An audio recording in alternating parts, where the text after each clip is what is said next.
Okay. ദൈവത്തിന്റെ അതിപരിശുദ്ധ നാമം വാഴ്ത്തപ്പെടുമാറാകട്ടെ. ഇങ്ങനെ ഹല്ലേലൂയ ഒരു അവസരം കൂടെ ദൈവം എൻ്റെ ജീവിതത്തിൽ നൽകി തരുന്ന ഓർത്ത് ഞാൻ ദൈവത്തെ സ്തുതിക്കുന്നു, വാഴ്ത്തുന്നു. ഹല്ലേലൂയ. കഴിഞ്ഞ കാലങ്ങളിലൊക്കെ ദൈവം നമ്മളെ നടത്തിയ എല്ലാ വഴികളെ ഓർത്ത് ഞാൻ ദൈവത്തെ സ്തുതിക്കുകയാണ്. ഇന്ന് അല്പനേരത്തെ ചിന്തയ്ക്കായിട്ട് ദൈവവചനത്തിൽ നിന്ന് ഹല്ലേലൂയ ജനസസ് 18 ഒരു വാക്ക് ഞാൻ വായിക്കാൻ ആഗ്രഹിക്കുകയാണ്. ഹല്ലേലൂയ. അതിന് മുൻപായിട്ട് അല്ലെങ്കിൽ ഇങ്ങനെ പ്രകാരം ഈ വേദി ദൈവം ഒരുക്കി തരുന്നവർ ഞാൻ ദൈവത്തെ സ്തുതിക്കുന്നു. പാസ്റ്റർ അനീഷ്, പാസ്റ്റർ ജോൺ വത്സലന്, ഹല്ലേലൂയ, ദേവദാസന്മാരെ എല്ലാം ഹല്ലേലൂയ, ദേവദാസിമാരെയും കർത്താവായ യേശു ക്രിസ്തുവിൻ്റെ ഹല്ലേലൂയ ധന്യനാമത്തിലുള്ള സ്നേഹവന്ദനം ഞാൻ അറിയിക്കുകയാണ്. ജനസസ് 18 വേഴ്സ് 25 ഇപ്രകാരം നമ്മൾ വായിക്കുകയാണ്: ഇങ്ങനെ നീ ഒരു നാളും ചെയ്യുന്നതല്ലല്ലോ, നീതിമാൻ ദുഷ്ടനെ പോലെ ആകത്തക്കവണ്ണം ദുഷ്ടനോടുകൂടെ നീതിമാനെ നീ ഒരു നാളും കൊല്ലുകയില്ല. സർവഭൂമിക്കും ന്യായാധിപതിയായവൻ നീതി പ്രവർത്തിക്കാതിരിക്കുമോ? സ്വർഗസ്വനായ പിതാവേ, വീണ്ടും അവിടുത്തെ പാദപീഠത്തിലേക്ക് ഞങ്ങൾ അടുത്തു വരുന്നു. വചനം അവിടുത്തെ കരങ്ങളിലേക്ക് ഹല്ലേലൂയ കർത്താവെ ഞങ്ങൾ സമർപ്പിക്കുകയാണ്. കർത്താവിൻ്റെ വചനമാണല്ലോ ദൈവമേ, ഇത് പല ആംഗിളിൽ ഇന്ന് കേൾക്കുന്ന ഓരോ പ്രിയപ്പെട്ടവരെയും പിന്നീട് ശ്രമിക്കുന്നവരെയും ദൈവമേ ഹല്ലേലൂയ ദൈവം ആഗ്രഹിക്കുന്ന നിലയിൽ ഇത് ക്രിയ ചെയ്യുമാറാകണം. അതിനുവേണ്ടി താഴ്ത്തി സമർപ്പിക്കുന്നു. മാനവമഹത്തോട് നടക്കണം യേശുവിൻ്റെ തന്നെ നാമത്തിൽ തന്നെ, ആമേൻ. ഹല്ലേലൂയ. ജനസസ് 18 നമ്മൾ പോകുമ്പോൾ നമുക്ക് അതിൻ്റെ പശ്ചാത്തലം നമുക്ക് മനസ്സിലാകും. ഹല്ലേലൂയ. അവിടെ മൂന്ന് സന്ദർശകര് മെമ്രയുടെ തോപ്പില് ഹല്ലേലൂയ വരുന്നു. യഹോവ അവന് മെമ്രയുടെ തോപ്പിൽ വെച്ച് പ്രത്യക്ഷനായി എന്നാണ് അത് തുടങ്ങുന്നത്. വെയിലുറച്ചപ്പോൾ അവർ അവൻ കൂടാരവാതിൽക്കൽ ഇരിക്കുകയായിരുന്നു, അബ്രഹാം. അങ്ങനെ തല പൊക്കി നോക്കിയപ്പോൾ മൂന്ന് പുരുഷന്മാർ തൻ്റെ നേരെ നിൽക്കുന്നത് കണ്ടു. അവരെ കണ്ടപ്പോൾ അവൻ കൂടാരവാതിൽക്കൽ നിന്ന് അവരെ എതിരേൽക്കുവാൻ ഓടിച്ചെന്ന് നിലം വരെ കുനിഞ്ഞു എന്നാണ് നമ്മൾ കാണുന്നത്. അന്നേരം അവിടെ വളരെ ഹല്ലേലൂയ നല്ല രീതിയിൽ ഒരു അതിഥി സൽക്കാരം നടക്കുന്നതായിട്ട് നമ്മളവിടെ കാണുകയാണ്. അന്നേരം ഇവിടെ വായിക്കുന്ന ചില വേർഡ്സ് എന്നെ ഒന്ന് പിടിച്ചു നിർത്തി. അത് ഇങ്ങനെയാണ്: മൂന്ന് പേരെയാ അവിടെ കണ്ടത്. അന്നേരം മൂന്നാം വാക്യത്തിൽ 18:3 കാണുക, അത് സിംഗുലർ ടൈമിലാണ് പറയുന്നത്. യജമാനെ എന്നോട് കൃപയുണ്ടെങ്കിൽ അടിയനെ കടന്നു പോകരുത്. And said my lord, if now I have found favour in your sight, please do not pass your servants by. അതിന് പല തിയോളജിക്കലായിട്ട് എന്നെക്കാട്ടിലും കൂടുതൽ തിയോളജി പഠിച്ച ഹല്ലേലൂയ പ്രിയപ്പെട്ടവരാണ് എന്നെ ശ്രവിക്കുന്നത്, എനിക്കറിയാം. അന്നേരം ഹല്ലേലൂയ കർത്താവായ യേശു ക്രിസ്തു ജഡാവതാരത്തിന് മുമ്പ് പഴയ നിയമത്തിൽ പല രീതിയിൽ ഇങ്ങനെ ഹല്ലേലൂയ കടന്നു വന്നിട്ടുള്ളതായിട്ട് നമുക്ക് കാണാൻ സാധിക്കുന്നുണ്ട്. അതിൻ്റേതായിട്ടുള്ള തിയോളജിയിലോട്ടൊന്നും പറയാനല്ല ഞാൻ നിൽക്കുന്നത്. അന്നേരം ഇവിടെ മൂന്ന് സന്ദർശകർ വരുന്നു. അന്നേരം ഈ അബ്രഹാം അവരെ സൽക്കരിക്കുന്നു എന്നുള്ളൊരു കാര്യമാണ്. അതിനുശേഷം നമ്മൾ കാണുന്നു അതിൻ്റെ 8 ചെല്ലുമ്പോൾ അതിൻ്റെ ആ സൽക്കാര രീതികളൊക്കെ കാണുകയാണ്. പിന്നെ അവൻ വെണ്ണയും പാലും താൻ പാകം ചെയ്യിച്ച കാളക്കുട്ടിയെയും കൊണ്ടുവന്ന് അവരുടെ മുമ്പിൽ വെച്ചു. അവരുടെ അടുക്കൽ വൃക്ഷത്തിന് കീഴിൽ ശുശ്രൂഷിച്ചു നിന്നു. അവർ ഭക്ഷണം കഴിച്ചു. അവർ അവനോട്, നിന്റെ ഭാര്യ സാറ എവിടെയെന്ന് ചോദിച്ചതിന് കൂടാരത്തിൽ ഉണ്ട് എന്ന് അവൻ പറഞ്ഞു. ഒരാണ്ട് കഴിഞ്ഞിട്ട് ഞാൻ നിന്റെ അടുക്കൽ മടങ്ങി വരും, അപ്പോൾ നിന്റെ ഭാര്യ സാറയ്ക്ക് ഒരു മകനുണ്ടാകും എന്ന് അവൻ പറഞ്ഞു. സാറ കൂടാരവാതിക്കൽ പിൻവശത്ത് കേട്ടുകൊണ്ട് നിന്നു.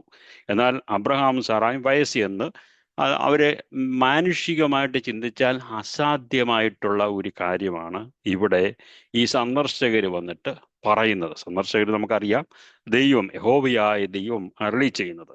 അന്നേരം ഈ വൃത്തിയായിരിക്കുന്ന ആ കാര്യങ്ങൾ ഹല്ലേലൂയ ഇവിടെ 12-13 നമ്മൾ കാണുന്നുണ്ട്. ഹല്ലേലൂയ, എൻ്റെ ഭർത്താവും വൃദ്ധനായിരിക്കുന്നു, യഹോവ അബ്രഹാമിനോട് വൃദ്ധയായി ഞാൻ പ്രസവിക്കുന്നത് വാസ്തവമോ എന്ന് പറഞ്ഞ് സാറ ചിരിച്ചത്. അന്നേരം കൂടാരത്തിനകത്ത് നിന്ന് സാറ ചിരിച്ചത് ഇവിടെ ഇവര് അറിഞ്ഞിട്ട് കർത്താവ് പറയാ, യഹോവയാൽ കഴിയാത്ത കാര്യമുണ്ട്, അല്ലെങ്കിൽ യഹോവയ്ക്ക് അസാധ്യമായിട്ടൊന്നുമില്ല. Is anything too difficult for the Lord. എന്നെ കേൾക്കുന്ന പ്രിയപ്പെട്ടവരെ, ഞാൻ ഈ വചനത്തിൽ കൂടെ നിങ്ങളോട് പറയുക, ഇന്ന് നമ്മൾ കടന്നു പോകുന്ന ഏത് സിറ്റുവേഷൻ ആണെങ്കിലും മാനുഷികമായിട്ട് നോക്കിയാൽ ഒരു സാധ്യതകളുമില്ലെങ്കിലും ദൈവത്തിൻ്റെ വചനം പറയുന്നു, യഹോവയാൽ കഴിയാത്ത കാര്യമുണ്ടോ? ദൈവം കാലഗതികളെ മാറ്റുന്ന ഒരു ദൈവത്തെയാണ് നമ്മൾ ഹല്ലേലൂയ സേവിക്കുന്നത്, നമ്മൾ ആരാധിക്കുന്നത്. ദൈവത്തിന് കഴിയാത്ത കാര്യങ്ങൾ ഒന്നും തന്നെ ഇല്ല. രാജാവിൻ്റെ ഹൃദയം യഹോവയുടെ കരങ്ങളിൽ നീർത്തോട് കണക്കെ ഇരിക്കുന്നത്. അത് ഇഷ്ടമുള്ളിടത്തേക്ക് തിരിക്കുവാൻ ഹല്ലേലൂയ ദൈവത്തിന് കഴിയും.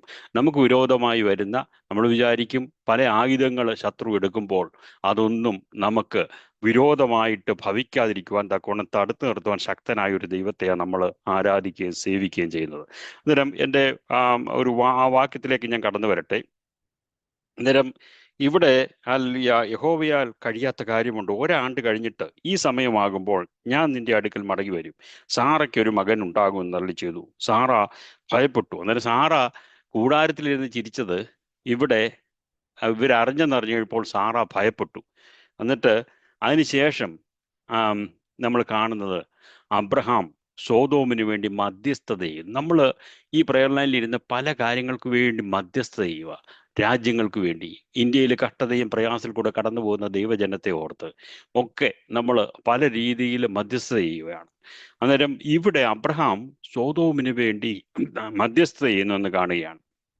ആ പുരുഷന്മാർ അവിടെ നിന്ന് പുറപ്പെട്ട് സോതം വഴിക്ക് തിരിഞ്ഞു. എന്നിട്ട് നമ്മൾ കാണുന്നുണ്ട് എത്ര പേര് അങ്ങോട്ട്, ഇവിടെ വന്നത് 3 പേരായിരുന്നു. 19-ാമത്തെ വാക്യത്തിൽ കാണുമ്പോൾ ആ 2 ദൂതന്മാർ.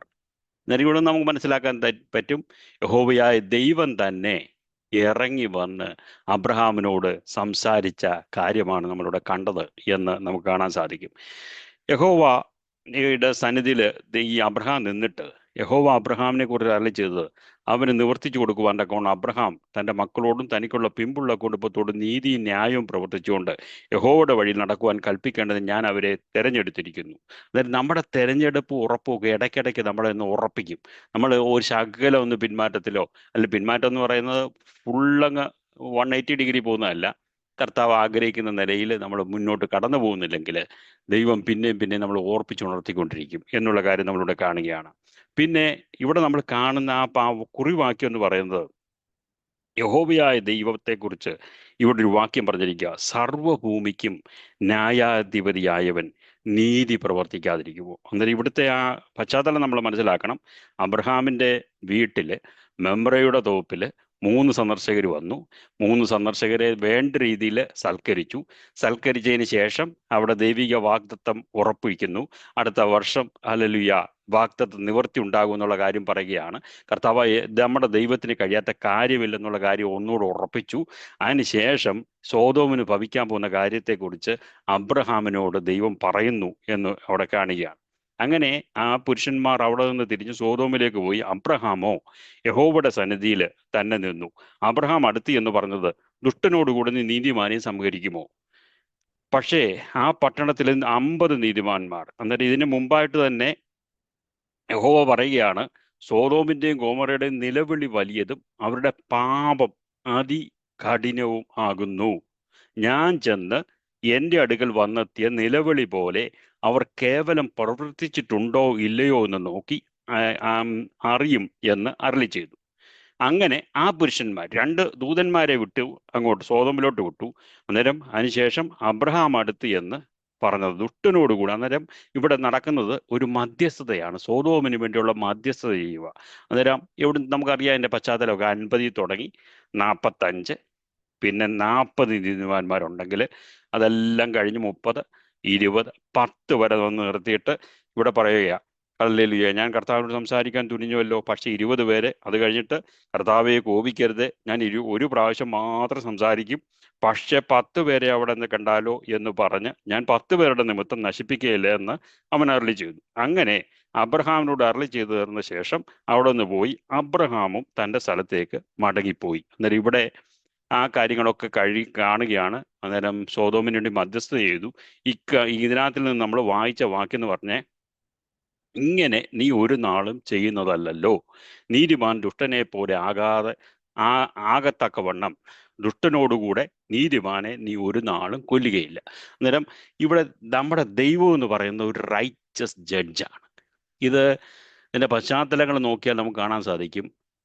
കർത്താവായ നമ്മുടെ ദൈവം ഏദനിൽ ഹല്ലേലൂയ ജനസസ് 3-ലോട്ട് പോകുമ്പോൾ നമുക്ക് കാണാൻ സാധിക്കും, ആദാം ആൻഡ് ഹവ്വ അവിടെ സൃഷ്ടിച്ചതിന് ശേഷം അവിടെ ഒരു ന്യായവിധി, റൈറ്റസ് ജഡ്ജ്മെന്റ് അവിടെ നടക്കുന്നുണ്ട്, നമുക്ക് കാണാൻ സാധിക്കുന്നുണ്ട്. അന്നേരം ഈ ജനസസിലോട്ട് പോകുമ്പോൾ 2:17 പതിനാ 16 യഹോവയായ ദൈവം മനുഷ്യനോട് കൽപ്പിച്ചെന്തെന്നാൽ തോട്ടത്തിലെ സകല വൃക്ഷങ്ങളുടെയും ഫലം നിനക്ക് ഇഷ്ടം പോലെ തിന്നാം, എന്നാൽ നന്മ തിന്മകളെ കുറിച്ചുള്ള അറിവിന്റെ വൃക്ഷത്തിന്റെ ഫലം തിന്നരുത്. എന്നിട്ട് നമ്മുടെ പോയിന്റ്, നമ്മുടെ അല്ലെങ്കിൽ ഫോക്കസ് എന്ന് പറയുന്നത്, our God is a righteous judge. നമ്മൾ ആദ്യമായിട്ട് ക്രോണോളജിക്കലി നോക്കുകയാണെങ്കിൽ ആദാമിനെ ഹവ്വായുടെ മേലും ഒരു നീതിന്യായം അവിടെ നടത്തിയതായിട്ട് നമ്മൾ കാണുകയാണ്. എന്താ കാര്യം? ദൈവം പറഞ്ഞു ഇന്നതൊക്കെ നിങ്ങൾക്ക് തിന്നാം, എല്ലാം തിന്നാം, പക്ഷേ ഈ ഒരു നന്മ തിന്മകളെ കുറിച്ചുള്ള അറിവിന്റെ വൃക്ഷത്തിന്റെ ഫലം തിന്നരുത്, തിന്നുന്ന നാളിൽ നീ മരിക്കും. ഇത് വിലക്ക്. ഇത് ഈ മനുഷ്യന്റെ വീഴ്ച നമ്മൾ 3-ാമത്തെ അധ്യായത്തിൽ കാണുകയാണ്. അന്നേരം 3:6 ആ വൃക്ഷഫലം തിന്നുവാൻ നല്ലതും കാണുവാൻ ഭംഗിയുള്ളതും ജ്ഞാനം പ്രാപിപ്പാൻ കാമ്യമെന്ന് സ്ത്രീ കണ്ടു, ഫലം പറിച്ചു തിന്നു, ഭർത്താവിനും കൊടുത്തു. അതിൻ്റെ ഹല്ലേലൂയ റിസൾട്ട് എന്തായിരുന്നു? 3:23 നമ്മൾ കാണുകയാണ്, അവനെ എടുത്തിരുന്ന നിലത്ത് കൃഷി ചെയ്യേണ്ടതിന് യഹോവയായ ദൈവം അവനെ ഏദൻ തോട്ടത്തിൽ നിന്ന് പുറത്താക്കി. അന്നേരം ഏദൻ തോട്ടത്തെ കാപ്പാൻ, ഏദൻ തോട്ടത്തെ എല്ലാ കാര്യങ്ങളും നോക്കാൻ വേണ്ടി ആക്കിയിരുന്ന മനുഷ്യനെ അവിടുത്തെ ഒരു റൈച്ചസ് ജഡ്ജ് അവിടെ നടത്തി. എന്താണ് ഇത്? ഇങ്ങനെ ഈ ഒരു പറഞ്ഞ കാര്യം അനുസരണക്കേട് കാണിച്ചതനുസരിച്ച് നിലത്ത് കൃഷി ചെയ്യേണ്ടതിന് യഹോവയായ ദൈവം അവനെ ഏദൻ തോട്ടത്തിൽ നിന്ന് പുറത്താക്കി. ഇങ്ങനെ അവൻ മനുഷ്യനെ ഹല്ലേലൂയ ഇറക്കിക്കളഞ്ഞു എന്നുള്ള ആദ്യത്തെ, നമ്മൾ വചനത്തിൽ നോക്കുമ്പോൾ ആദ്യത്തെ ജഡ്ജ്മെന്റ് അവിടെ നടക്കുന്നതായിട്ട് നമ്മൾ കാണുക. പിന്നെ നമുക്കറിയാം ജനസിസ് 7 വരുമ്പോൾ അവിടെ ഒരു ഫ്ലഡ് ഹല്ലേലൂയ കാണുകയാണ്. ഉൽപ്പത്തി പുസ്തകം 7 ഹല്ലേലൂയ അവിടെ നമ്മൾ കാണുന്നത് 40 ദിവസം ജലപ്രളയം ഉണ്ടായി, വെള്ളം വർദ്ധിച്ചു, പെട്ടകം പൊങ്ങി. അന്നേരം ഒരു മഴയും ഒന്നുമില്ലാത്ത സമയത്ത് നോഹയ്ക്ക് ദൈവം ഹല്ലേലൂയ ദർശനം കൊടുത്ത് അവിടെ ഒരു പെട്ടകം ഉണ്ടാക്കി. അതിൽ കൂടെ 8 പേര് മാത്രം ഹല്ലേലൂയ അതിൽ കൂടെ രക്ഷപ്പെട്ടതായിട്ട് നമ്മളത് കാണുകയാണ്. അന്നേരം വെള്ളം വന്നപ്പോൾ ഈ പെട്ടകം പൊങ്ങി ഒഴുകി തുടങ്ങിയതായിട്ട് നമ്മൾ കാണുകയാണ്. വെള്ളം ഭൂമിയിൽ അത്യധികം പൊങ്ങി, ആകാശത്തിന് കീഴുള്ള എല്ലാ ഉയർന്ന പർവ്വതങ്ങളൊക്കെ മൂടിപ്പോയി. അങ്ങനെ ഒരു ന്യായവിധി അവിടെ നടക്കുന്നതായിട്ട് നമ്മൾ കാണുകയാണ്. അന്നേരം കരയുള്ള സകലത്തിലും മൂക്കിൽ ജീവശ്വാസമുള്ളതൊക്കെയും ചത്തു എന്ന് നമ്മൾ വായിക്കുക 22-ാമത്തെ വേർഡ്സിൽ. ഭൂമിയിൽ മനുഷ്യനും മൃഗങ്ങളും ഇഴജാതിയും ആകാശത്തിലെ പറവകളുമായി ഭൂമിയിൽ ഉണ്ടായിരുന്ന സകല ജീവജാലങ്ങളും നശിച്ചുപോയി. അവ ഭൂമിയിൽ നിന്ന് നശിച്ചുപോയി. നോഹയും അവനോടുകൂടെ പെട്ടകത്തിലുണ്ടായിരുന്നവരും മാത്രം ശേഷിച്ചു. അന്നേരം our God is a righteous judge. ആദാമിനും ഹവ്വായ്ക്കും സംഭവിച്ച് നമ്മൾ കണ്ടു. അതിനുശേഷം നോഹയുടെ കാലത്തുണ്ടായിരുന്ന അല്ലെങ്കിൽ സകല ജനത്തിന് 8 പേരൊഴിച്ച് ബാക്കി എല്ലാവരെയും ദൈവം ജഡ്ജിയായിട്ട് നമ്മൾ കാണുകയാണ്. ഹല്ലേലൂയ. വെള്ളം ഭൂമിയിൽ 150 ദിവസം മുങ്ങിക്കൊണ്ടിരുന്നതായിട്ട് കാണും. വീണ്ടും സോദോം ഗോമോറയുടെ കാര്യമാണ് നമ്മളിപ്പോൾ ഇവിടെ ജനസിസ് 19 നമ്മൾ വായിച്ചത്. 18 വായിച്ചു, അത് തുടങ്ങി. 19 അതിൻ്റെ ശരിയായിട്ടുള്ള കാര്യം നടക്കുകയാണ്. യഹോവ സോദോമിൻ്റെയും ഗോമോറയുടെ മേലെ യഹോവയുടെ സന്നിധിയിൽ നിന്ന് ആകാശത്തിന് ഗന്ധകവും തീയും വർഷിപ്പിച്ചു. വലിയ ആസിഡ് ട്രെയിൻ പോലെ ഹല്ലേലൂയ വർഷിപ്പിക്കുന്നതായിട്ട് നമ്മളവിടെ കാണുകയാണ്. ആ പട്ടണങ്ങൾക്ക് പ്രദേശത്തിന് മുഴുവനും, ആ പട്ടണത്തിലെ സകല നിവാസികൾക്കും നിലത്തെ സസ്യങ്ങൾക്കും ഉന്മൂലനാശം വരുത്തി. Our God is a righteous judge. അതാണ് നമ്മുടെ ഇന്നത്തെ ഫോക്കസ്. അന്നേരം ആദാമിൻ്റെ ഹവ്വയുടെയും കാര്യം കണ്ടു, നോഹയുടെ കാലത്ത് പ്രളയം കണ്ടു, ഇവിടെ സോദോമിൻ്റെയും ഗോമോറയുടെയും അവസ്ഥ നമ്മൾ കാണുകയാണ്. അന്നേരം അതിനു മുമ്പ് എങ്ങനെയായിരുന്നു? നമ്മൾ കഴിഞ്ഞ പ്രാവശ്യമൊക്കെ കേട്ടായിരുന്നല്ലോ, അത് വളരെ വളരെ പച്ചയായ സ്ഥലമായിരുന്നു, വളരെ ഫലപുഷ്ടിയുള്ള ഒരു സ്ഥലമായിരുന്നു. അതുകൊണ്ടാണല്ലോ ലോത്ത് അത് തിരഞ്ഞെടുത്തത്. അതിനുശേഷം ഈ ഹല്ലേലൂയ വലിയ നാശം, ഉന്മൂലനാശം വരുത്തി. ലോത്തിന്റെ ഭാര്യയ്ക്ക് സംഭവിച്ചറിയാമല്ലോ, അവന്റെ പിന്നിൽ നിന്ന് തിരിഞ്ഞു നോക്കി ഉപ്പ് തൂണായിട്ട് ഭവിച്ചതായിട്ട് നമ്മൾ കാണുകയാണ്. അബ്രഹാം രാവിലെ എഴുന്നേറ്റ് താൻ യഹോവയുടെ സന്നിധിയിൽ നിന്നിരുന്ന സ്ഥലത്ത് നിന്നു. സോദോമിനും ഗോമോറയ്ക്കും ആ പ്രദേശത്ത് സകല ദിക്കിനും നേരെ നോക്കിയപ്പോൾ ഇങ്ങനെ തീച്ചൂളയിലെ പുക പോലെ പൊങ്ങുന്നതാ കാണുന്നത്. ആ പ്രദേശങ്ങളിലെ പട്ടണം നശിപ്പിക്കുമ്പോൾ ദൈവം ആ മധ്യസ്ഥത ചെയ്ത് അബ്രഹാമിനെ ഓർത്തിട്ട് ലോത്ത് പാർത്ത പട്ടണങ്ങൾക്ക് ഉന്മൂലനാശം വരുത്തി ലോത്തിനെ ആ ഉന്മൂലനാശത്തിൽ നിന്ന് വിടുവിച്ചു. നമ്മൾ ഓർക്കണം. ഇതൊക്കെ ഒന്ന് നോക്കുമ്പോൾ നമുക്ക് ഹല്ലേലൂയ കർത്താവായ യേശു ക്രിസ്തുവിൻ്റെ ആ റാപ്ചറിൽ ഹല്ലേലൂയ ദൈവസഭയെ ഇവിടുന്ന് മാറ്റിയതിന് ശേഷം ഇനി ഇവിടെ വലിയ ജഡ്ജ്മെന്റാണ് നടക്കാൻ പോകുന്നത്. നമുക്കറിയാം, ഈ വെളിപ്പാട് പുസ്തകത്തിലേക്ക് നോക്കുമ്പോൾ പല രീതിയിലുള്ള ജഡ്ജ്മെന്റ് നമുക്കവിടെ കാണാൻ സാധിക്കുന്നുണ്ട്. എന്നാൽ our God is a righteous judge. അല്ലെങ്കിൽ ആദാമിൻ്റെയും ഹവ്വയുടെയും കാര്യം നമ്മൾ കണ്ടു. അതിനുശേഷം ആ പ്രളയത്തിൽ നമ്മൾ കണ്ടു. പിന്നെ ഹല്ലേലൂയ ഇവിടെ അബ്രഹാമിന്റെ കാലത്ത് ഹല്ലേലൂയ സോദോം ഗോമോരയുടെ നാശം നമ്മൾ കണ്ടു. പിന്നെയും പിന്നെയും ഫറവോന്റെ കാര്യം നമുക്കറിയാം. ഫറവോനെ ദൈവം ജഡ്ജ് ചെയ്ത് ഹല്ലേലൂയ അത് നമുക്ക് എക്സോഡസിലാണ് കാണാൻ സാധിക്കുന്നത്. യഹോവ ഇങ്ങനെ പറയുന്നുണ്ട്, മിസ്രയീമിലുള്ള എൻ്റെ ജനത്തിന്റെ കഷ്ടത ഞാൻ കണ്ടു. ഊഴിയ വിചാരകന്മാർ നിമിത്തമുള്ള അവരുടെ നിലവിളിയും കേട്ടിട്ട് അവരുടെ സങ്കടങ്ങൾ അറിഞ്ഞ് ദൈവം ഇറങ്ങി വന്നു. അവിടെ ഒരു 10 ന്യായവിധിയാണ് നടക്കുന്നത്. 10 ന്യായവിധിയിൽ കൂടെയും ദൈവത്തിന്റെ റൈച്ചസ്നെസ് അവിടെ കാണുക. ഹല്ലേലൂയ. നമുക്കറിയാം the plague of blood, hallelujah, എവിടെ നോക്കിയാലും രക്തം. അതിനുശേഷം പ്ലേഗ് ഓഫ് ഫ്രോക്സ്, അല്ലെങ്കിൽ എവിടെ നോക്കിയാലും തവള. Hallelujah. Plague of gnats, flies, livestock എല്ലാം ചത്തൊടുങ്ങുന്നു. ഹല്ലേലൂയ. പിന്നെ boils, hallelujah. Plague of hail, locusts, പിന്നെ അന്ധതമസ് ഉള്ള പ്ലേഗ് ഓഫ് ഡാർക്ക്നെസ്. അങ്ങനെ അങ്ങനെ 10 തരത്തിലുള്ള പ്ലേഗ് ഓഫ്, ഏറ്റവും ഒടുവിലായിട്ട് ആദിജാതന്മാരെ എല്ലാം നശിപ്പിക്കുന്ന അല്ലെങ്കിൽ കൊല്ലുന്ന ഹല്ലേലൂയ ആ ലാസ്റ്റ് പ്ലേഗും അവിടെ സംഭവിക്കുന്നതായിട്ട് നമ്മൾ കാണുകയാണ്. അത് മാത്രമല്ല, ഇവര് പുറപ്പെട്ടു വന്ന എക്സോഡസ് 14 പോകുമ്പോൾ നമുക്ക് കാണാൻ സാധിക്കുന്നുണ്ട്, അവര് റെഡ് സീല് അവിടെ കടന്നു വന്നപ്പോൾ അവിടെ ഒരു ന്യായവിധിയാണ് ദൈവം നടക്കുന്നത്.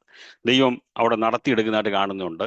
ഇസ്രയേല് ജനം കടലിന്റെ നടുവില് ഉണങ്ങിയ നിലത്തൂടെ നടന്നുപോയി. അവരുടെ ഇടത്തും വലത്തും വെള്ളം മതിലായിട്ട് നിന്നു. ദൈവം നമ്മളെ പ്രൊട്ടക്ട് ചെയ്യും. നമ്മൾ അതിൽ കണ്ണിന്റെ കൃഷ്ണമണി പോലെ കർത്താവായ യേശു ക്രിസ്തുവിനെ രക്ഷകനായി സ്വീകരിച്ച നമ്മൾ ഓരോരുത്തരും ദൈവസന്നിധിയിൽ കണ്ണിന്റെ കൃഷ്ണമണി പോലെ.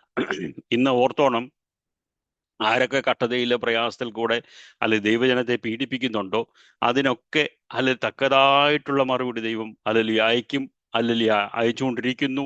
അല്ലെങ്കിൽ എന്നത് നമുക്ക് വചനത്തിൽ കൂടെയും അല്ലെങ്കിൽ കാര്യങ്ങൾ കൂടെയും ഹിസ്റ്ററി നോക്കിയാലും ഒക്കെ നമുക്ക് മനസ്സിലാക്കാൻ സാധിക്കുന്നുണ്ട്.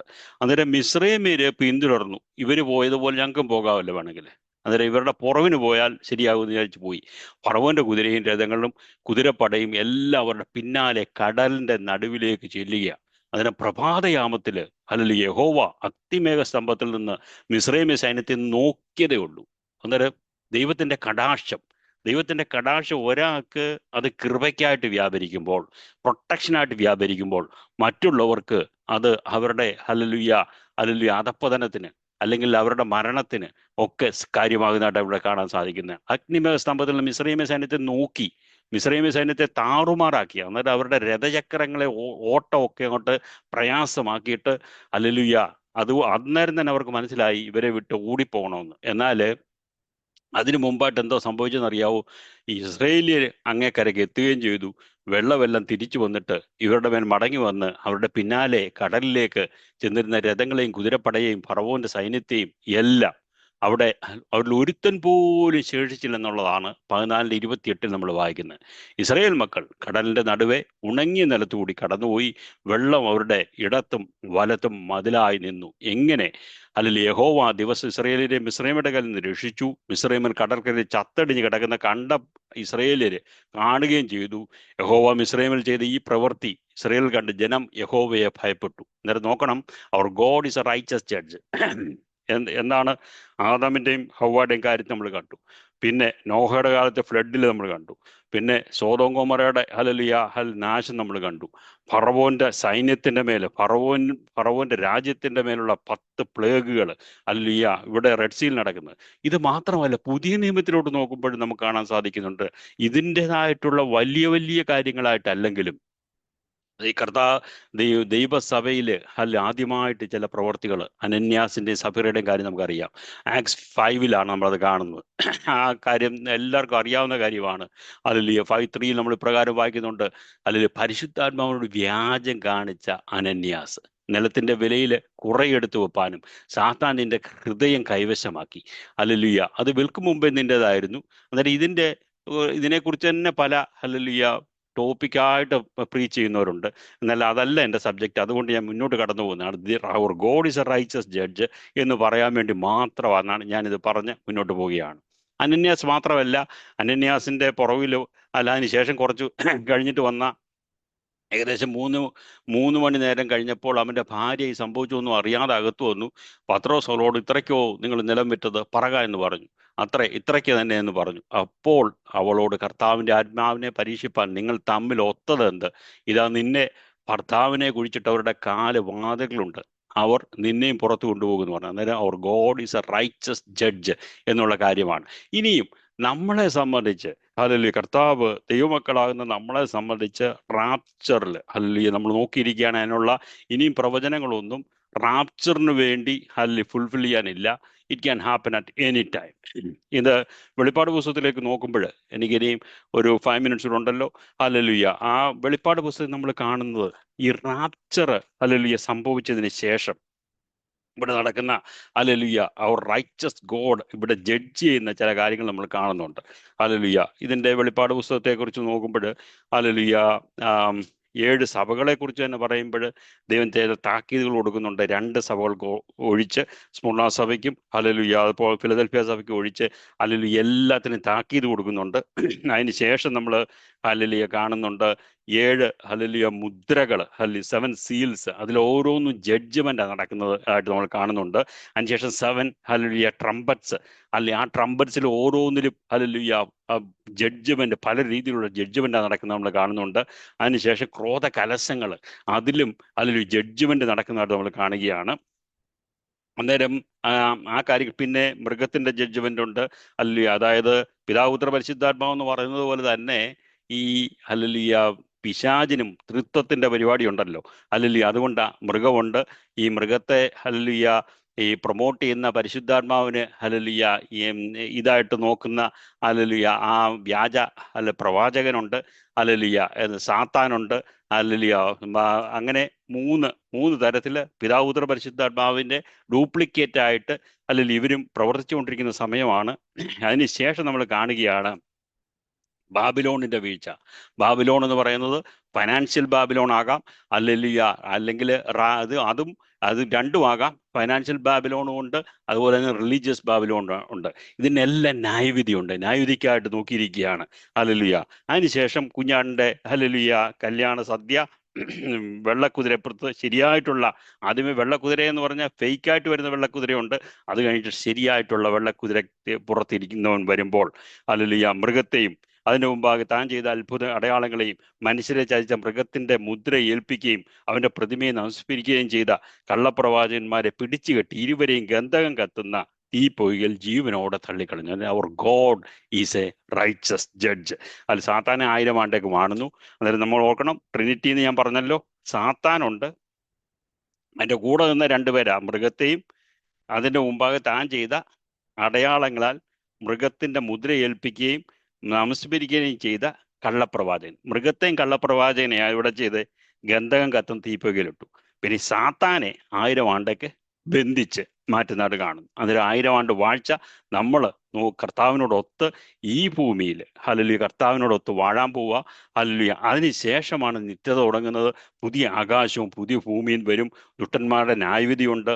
ഹല്ലേലൂയ ഇതിന് മുൻപായിട്ട് വെള്ളസിംഹാസന ന്യായവിധി എന്ന് പറയും. ഈ കാര്യങ്ങളൊക്കെ ഹല്ലേലൂയ സംഭവിക്കുന്നതായിട്ട് നമ്മൾ കാണുകയാണ്. എന്നാലും ഹല്ലേലൂയ ഞാൻ കൺക്ലൂഡ് ചെയ്യുകയാണ്. ജെയിംസിൽ നമ്മൾ പ്രകാരം വായിക്കുന്നുണ്ട് 5, 7 and 8 and 9. എന്നാൽ സഹോദരന്മാരെ, കർത്താവിൻ്റെ പ്രത്യക്ഷത വരെ ദീർഘക്ഷമയോടിരിപ്പാൻ നമ്മളെ ആഹ്വാനം ചെയ്യുകയാണ്. കൃഷിക്കാരന് ഭൂമിയുടെ വിലയേറിയ ഫലത്തിന് കാത്തുകൊണ്ട് മുൻമഴയും പിൻമഴയും അതിന് കിട്ടുവോളും ദീർഘക്ഷമയോടിരിക്കുന്ന പോലെ നമ്മൾ ദീർഘക്ഷമയോടിരുന്ന് നിങ്ങളുടെ ഹൃദയം സ്ഥിരമാക്കി, നമ്മൾ പ്രയാസത്തിലും പ്രതികൂലത്തിലൊക്കെ കടങ്ങിയെന്ന് പോകുമ്പോൾ ഈ പറയുന്ന അത്ര ഈസി അല്ല. കർത്താവിൻ്റെ പ്രത്യക്ഷത സമീപിച്ചിരിക്കുകയാണ്. ഹല്ലേലൂയ, അതിനുവേണ്ടി നമുക്ക് നോക്കി പാർക്കാം. Our God is a righteous judge. ദൈവം സന്ദർശിക്കേണ്ട സമയത്ത് ദൈവം നമ്മുടെ ഹല്ലേലൂയ നമ്മളോടുള്ള പ്രോമിസുകൾ ഓർക്കുന്ന ദൈവമാണ്. ദൈവം അതതിൻ്റെ സമയത്ത് കാര്യങ്ങൾ നിറവേറ്റി തരും. ഹല്ലേലൂയ, ഈ വാക്യങ്ങൾ, ഈ വചനം ഹല്ലേലൂയ നമ്മുടെ ജീവിതത്തിൽ പ്രയോജനമാകട്ടെ എന്ന് പ്രാർത്ഥിച്ചുകൊണ്ട് ഞാൻ നിർത്തുന്നു. ദൈവം നമ്മളെ ഹല്ലേലൂയ ഓരോരുത്തരെയും അനുഗ്രഹിക്കുമാറാകട്ടെ. സ്തോത്രം.